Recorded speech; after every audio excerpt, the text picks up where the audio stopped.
প্রিয় শিক্ষার্থীরা, আসসালামু আলাইকুম। আশা করি যে যেখানে আছো ভালো আছো এবং সুস্থ আছো। এই প্রত্যাশায় আমি মোহাম্মদ সুলাইমান হোসেন, সহকারী অধ্যাপক, গণিত বিভাগ, ঢাকা উইমেন কলেজ, তোমাদেরকে আজকের ক্লাসে স্বাগত জানাচ্ছি।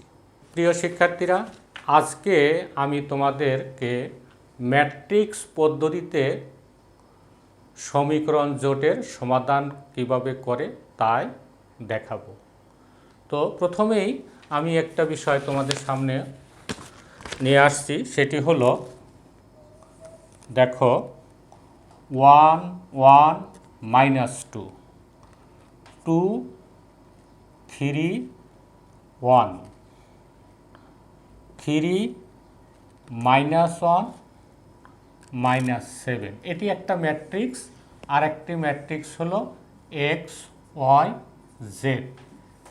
এটি যদি আমরা গুণন করি তাহলে কি হয়? তো লক্ষ্য করো, গুণন করি আমরা কিভাবে, যে এই সারি আর এই কলাম গুণন করব, ফার্স্ট সারি ফার্স্ট কলাম গুণন করব। দুটো ম্যাট্রিক্সে তোমাদের নিশ্চয়ই মনে আছে যে প্রথম ম্যাট্রিক্সের কলাম সংখ্যা দ্বিতীয় ম্যাট্রিক্সের সারি সংখ্যার সমান হলেই ম্যাট্রিক্স দুটি গুণনযোগ্য হয়। এখানে প্রথম ম্যাট্রিক্সের কলাম আছে 3টি, দ্বিতীয় ম্যাট্রিক্সের সারি আছে 3টি। কাজে এই দুটি ম্যাট্রিক্স আমরা গুণন করতে পারি। আর গুণনটা কিভাবে করব? গুণন করলে হয় 1 × x, কত হলো x, প্লাস 1 × y, তাহলে কত হয় y, তারপরে -2 × z, কত -2z। প্রথম সারিটা হয়ে গেল। দেন দ্বিতীয় সারি প্রথম কলাম গুণন করলে কত হয় 2x plus 3y plus z। And তৃতীয় সারি দিয়ে গুণন করলে হয় 3x, এখানে আছে মাইনাস, এখানে প্লাস, তাহলে -y -7z। এটি হলো গুণনফল। এখন যদি এটি সমান সমান দেওয়া থাকতো কত 3 10 1, তাহলে এখানে আমরা লিখতে পারতাম 3 10 and 1। তো ম্যাট্রিক্সের সমতা বিধি অনুযায়ী তাহলে আমরা কি লিখতে পারতাম, এইটা সমান এটা, অর্থাৎ x plus y -2z = 3, 2x plus 3y plus z = 10 and 3x - y -7z = কত হয় 1। তো লক্ষ্য করো, তাহলে এই দুটা গুণন করে যদি এটা দেওয়া থাকতো তাহলে এই সমীকরণ জোট আমরা পেতাম। তাহলে এই সমীকরণ জেটকেও আমরা এই ম্যাট্রিক্স আকারে লিখতে পারি। তো যদি কোনো সমীকরণ জোট অর্থাৎ 2 বা ততোধিক সমীকরণ দেওয়া থাকে তাহলে সেই সমীকরণ সমূহকে একত্রে আমরা বলি সমীকরণ জোট। তো এই সমীকরণ জোটকে সমাধান যদি করতে বলে যে ম্যাট্রিক্স পদ্ধতিতে, তাহলে এই সমীকরণগুলোকে কি করতে হবে, ম্যাট্রিক্স আকারে প্রকাশ করতে হবে। তারপরে আমরা সমাধানের জন্য অগ্রসর হব। তো প্রিয় শিক্ষার্থীরা, আমি তোমাদেরকে এখন একটি অঙ্ক করাবো। তো অঙ্কটি হলো ম্যাট্রিক্স পদ্ধতিতে সমাধান করো। কি,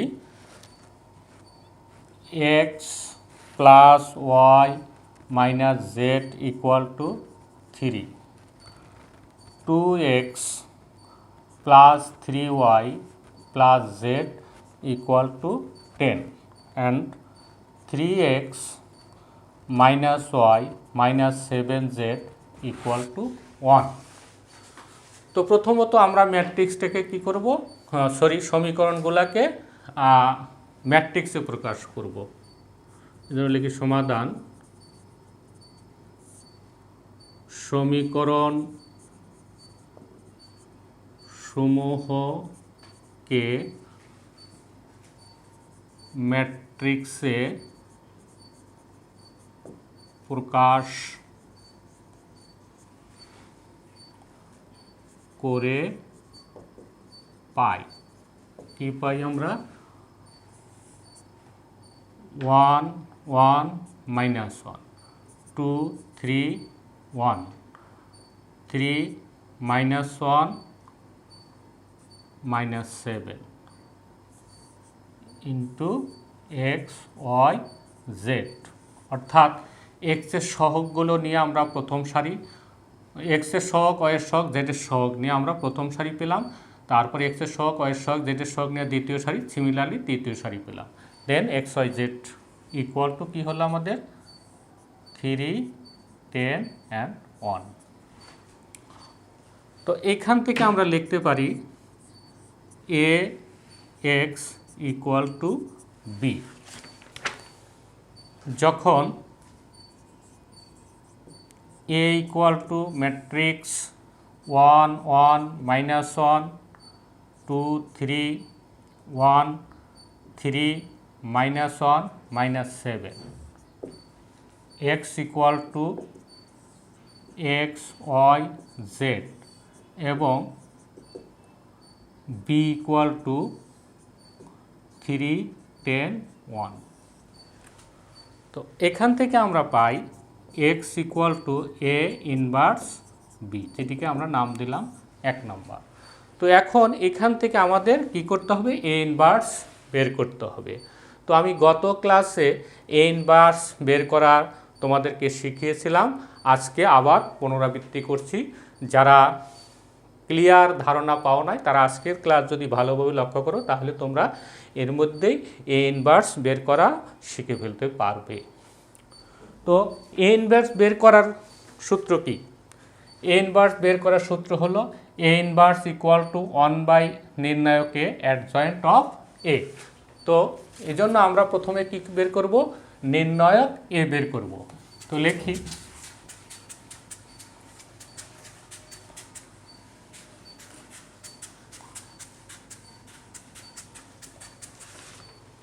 এখন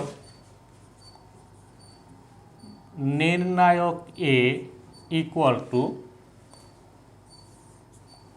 1 1 মাইনাস 1 2 3 1 3 মাইনাস 1 মাইনাস 7। সরি, নির্ণায়ক চিহ্ন যখন দেব তখন আমাদেরকে এটি খাড়া টান দিতে হবে। ম্যাট্রিক্স হলে থার্ড ব্র্যাকেটের মধ্যে লিখতে হয়, আর নির্ণায়ক দুই পাশে দুটো উলম্ব রেখার মাঝে লিখতে হয়। ইকুয়াল টু, আশা করি নির্ণায়ক কীভাবে বের করতে হয় তোমরা জানো।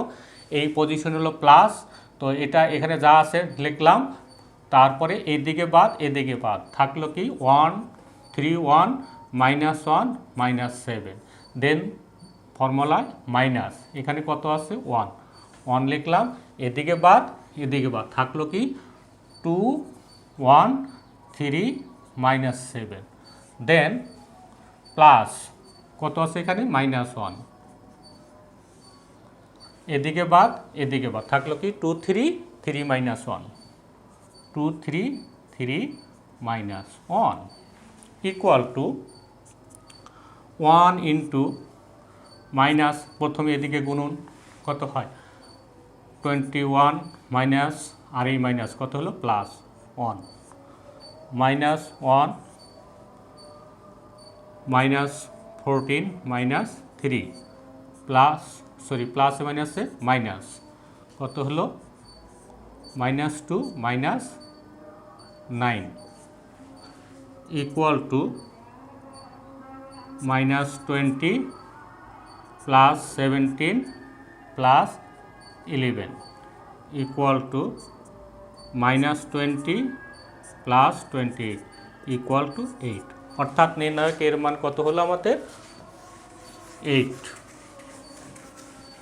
তো প্রিয় শিক্ষার্থীরা, আমরা নির্ণায়ক এর মান কত পেলাম 8। তাহলে আমরা এখানে লিখে রাখি যে নির্ণায়ক এ ইকুয়াল টু 8। এখন আমাদের অ্যাডজয়েন্ট অফ এ বের করতে হবে। তো অ্যাডজয়েন্ট অফ এ বের করতে হলে নিশ্চয়ই তোমাদের মনে আছে, প্রথমে আমাদের কোফ্যাক্টর ম্যাট্রিক্স অফ এ বের করতে হয়, দেন কোফ্যাক্টর ম্যাট্রিক্স অফ এ কে যদি আমরা ট্রান্সপোজ করি তাহলে অ্যাডজয়েন্ট ম্যাট্রিক্স অফ এ পাবো। তো আমরা প্রথমত তাহলে কোফ্যাক্টর ম্যাট্রিক্স অফ এ বের করি। Cofactor matrix of A equal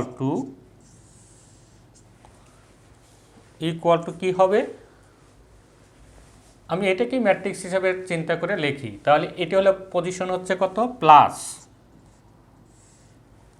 এদিকে বাদ থাকলো কত, 3 1 -1 7, তাহলে 3 1 -1 -7, দেন প্লাস না মাইনাস, প্লাসের পরে এখানে হবে মাইনাস, তো মাইনাস দিলাম এই পজিশনে।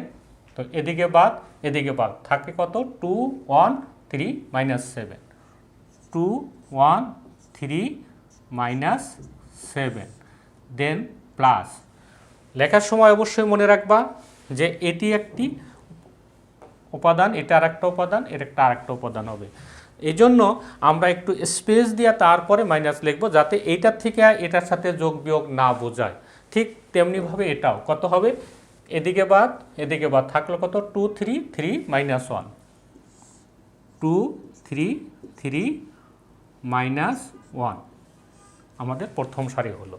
দ্বিতীয় সারি এখানে কি আছে, প্লাস, তাহলে এখানে হবে মাইনাস। তো মাইনাস এই পজিশন, এদিকে বাদ থাকলো কত, 1 -1 1 -1 আর -1 -7 -1 -7, তারপরে এখানে কি হবে, প্লাস এই পজিশন। তাহলে এদিকে বাদ থাকলো কত, 1 -1 3 -7 1 -1 3 -7, দেন মাইনাস কি হবে, এদিকে বাদ থাকলো কত, 1 1 3 -1 1 1 3 -1, তারপরে কত আসবে, প্লাস, মাইনাস আসছে নিচে প্লাস, এদিকে বাদ 1 -1 3 1 1 -1 3 1 মাইনাস কি হবে, এদিকে বাদ কত, 1 -1 আর হচ্ছে 2 1 1 -1 2 1, দেন প্লাস দিয়ে এদিকে বাদ 1 1 2 2 2 3 1 1 2 3। এটাই যা একটু লেখা তোমাদের জন্য সময় সাপেক্ষ ব্যাপার, তাছাড়া আর সবই সহজ অঙ্কটার।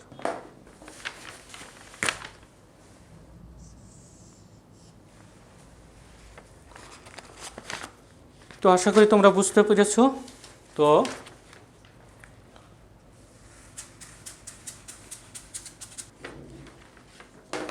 এখন কি আছে, এখন প্লাস, প্রথমে এদিকে গুনুন দেন ওইদিকে গুনুন, কত হয়, -21 -7 এখানে মাইনাস, এখানে আছে প্লাস, তাহলে মাইনাসে প্লাসে একটা মাইনাস ফর্মুলায় আর একটা মাইনাস এখানে, তাহলে +1, দেন মাইনাস, এদিকে গুণন করলে -24, দেন সূত্রে -3, দেন প্লাস কত হয়, -2 -9 -2 -9, এরপরে দ্বিতীয় সারি মাইনাস কত আসলো, -7, এই -7 এসে প্লাস আর ফর্মুলায় একটা মাইনাস, তাহলে মাইনাস কত 1 প্লাস -7 প্লাস 3 -7 এদিকে গুণন করলে হয় +3 minus -1 -3 -1 -3, third row 1 minus is a plus 1 -1 is a +3 minus 1 minus হয়েছে plus 2 and then plus 3 minus 2 3 minus 2 এটি হলো ম্যাট্রিক্স। তাহলে আমাদের কত আসলো এখানে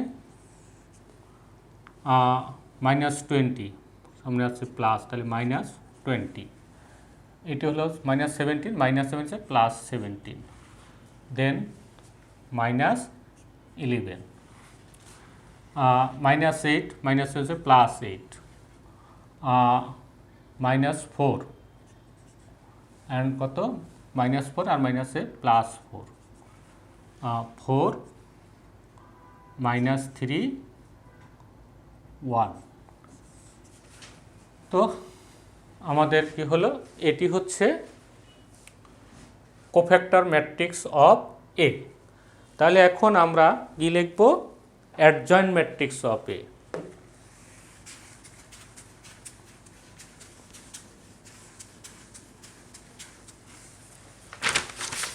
সুতরাং adjoint of A equal two -20, 17, -11, 8, -4, 4 and 4 -3 1 এর ট্রান্সপোজ, অর্থাৎ এটা টি লিখলাম, ইকুয়াল টু কি হয় আমাদের -20, অর্থাৎ এই সারিকে আমরা প্রথম সারিকে প্রথম কলাম করব, -20, 17, -11, দেন দ্বিতীয় সারিকে দ্বিতীয় কলাম 8, -4, 4, 4, -3 1। এটি হচ্ছে আমাদের অ্যাডজয়েন্ট ম্যাট্রিক্স অফ এ। তো আমাদের 1 নম্বর সমীকরণটা কি ছিল, x equal to A inverse B, আর বি ছিল কত, আমাদের ম্যাট্রিক্স ছিল 3, 10 and 1। সুতরাং A inverse equal to 1 by নির্ণায়ক A adjoint of A, 1 by নির্ণায়কের মান হচ্ছে 8 আর অ্যাডজয়েন্ট অফ এ হচ্ছে কত আমাদের -20, 8, 4, 17, -4, -3, -11, 4 and 1। এটি হচ্ছে আমাদের এ ইনভার্স। এখন 1 নং থেকে পাই, 1 নং কি আমাদের x equal to A inverse B.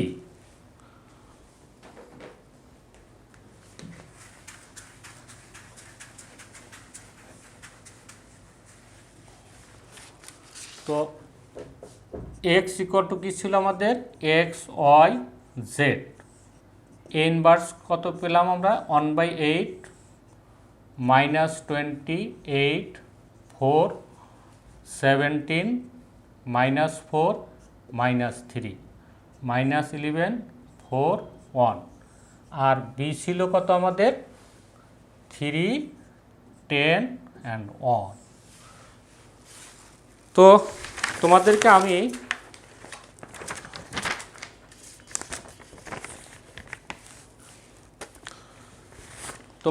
আমি শুরুতেই বলেছিলাম যারা গুণনে ভালো পারদর্শী হবা তারা অঙ্ক করতে সহজেই পারবা।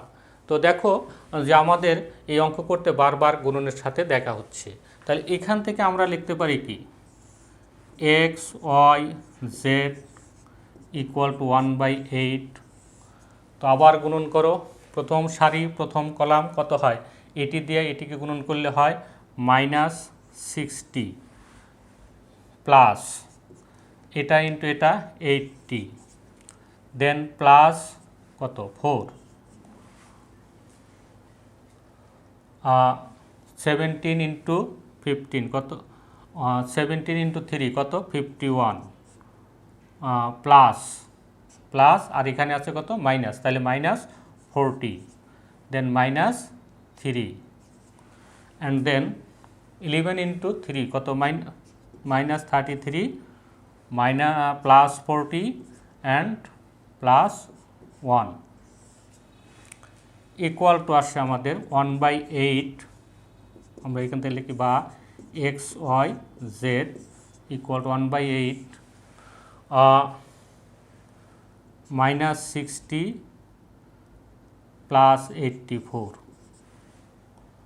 তো 51 minus 43 minus 33 plus 40. This implies x y z equal to 1/8 24 8 and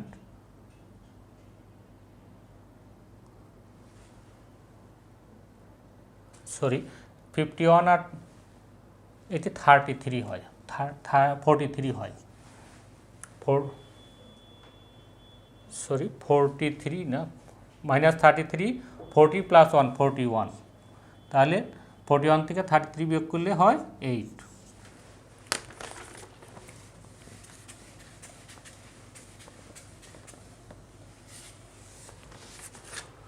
বা x y z equal to কি আসলো আমাদের, আমরা 1/8 দিয়ে যদি গুণন করি, অর্থাৎ প্রত্যেকটাকে 8 দিয়ে ভাগ করলে কত আসে 3 1 1, তাহলে ম্যাট্রিক্সের সমতা বেদি থেকে আমরা পাই কি যে অনুরূপ উপাদানগুলো সমান হয়। সুতরাং আমাদের কি হবে x equal to 3, y equal to 1, z equal to 1, আর এটাই হলো আমাদের নির্ণয় সমাধান, অর্থাৎ এটাই আমাদের অ্যান্সার। তো তোমাদেরকে আবারও ধন্যবাদ জানিয়ে আজকের ক্লাস শেষ করছি।